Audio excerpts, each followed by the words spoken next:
સુરેન્દ્રનગરના વઢવાણ તાલુકાના નગરા ગામે આજે આમ આદમી પાર્ટીએ સભા કરી છે। ખેડૂતોના સમર્થનમાં આ સભા હતી ને આગામી 5 તારીખે ગાંધીનગરમાં જે ઉપવાસ પણ ખેડૂતોના સમર્થનમાં કરવાના છે। ખેડૂતોના ખેતરમાં જે વીજ થાંભલા નાખવામાં આવી રહ્યા છે તેના કારણે વિરોધ ચાલી રહ્યો છે। પછી આ વિરોધ મોરબીના જેતપર ગામનો હોય, સુરેન્દ્રનગરના કોંટ ગામનો હોય કે પછી હવે નગરા ગામનો હોય, આ તમામ બાબતોને લઈને ખેડૂતો લડી લેવાના મૂડમાં પણ છે। ત્યારે આ જે સભા યોજાઈ તેનો મુખ્ય ઉદ્દેશ્ય છે કે આ જે ઊંઘી રહેલી સરકાર છે તેમના સુધી આવાજ પહોંચે। ખેડૂતોની જે સમસ્યા છે, જે હાલાકી છે, તેમના ખેતરમાં જે વીજ થાંભલા નાખવામાં આવશે તો તેમના ખેતરમાં જે જમીનનો ભાવ છે તે ઘટી જશે, સાથે જ તેઓ બાગાયતી પાક પણ નહીં લઈ શકે। એટલું જ નહીં, આ જે સમસ્યાઓ છે તેના પાકને નુકસાન થશે તેવા વિવિધ સમસ્યાઓનો સામનો જગતના તાતને કરવું પડશે। ત્યારે તમામ બાબતોને લઈને ખેડૂતો ધરાર આ બાબતોનો વિરોધ નોંધાવી રહ્યા છે। ત્યારે આ સંદર્ભમાં શું કહી રહ્યા છે આમ આદમી પાર્ટીના પ્રદેશ પ્રમુખ ઈશુદાન ગઢવી, તેમને સાંભળો।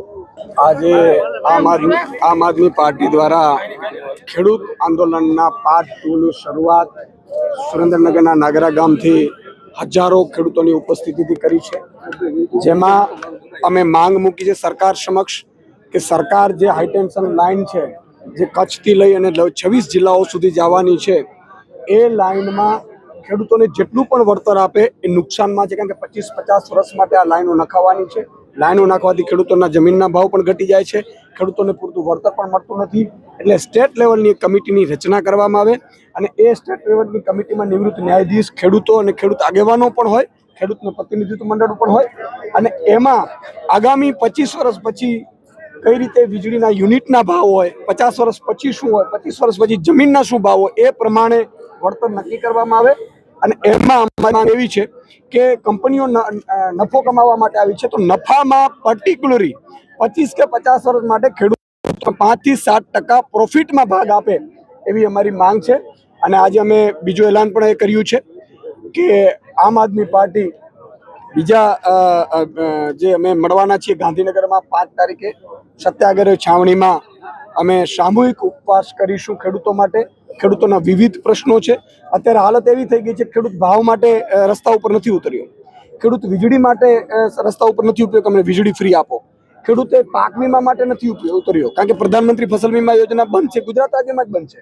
પણ ખેડૂતે આ બધું ચલાવ્યા બાદ પણ ભાજપને મત આપ્યો ને છતાં પણ ભાજપ ખેડૂતની મહામૂલ્યમ જમીન ઉપર જ્યારે કબજો કર્યો છે ત્યારે અમારે અત્યારે ખેડૂતો રસ્તા ઉપર ઉતર્યા છે।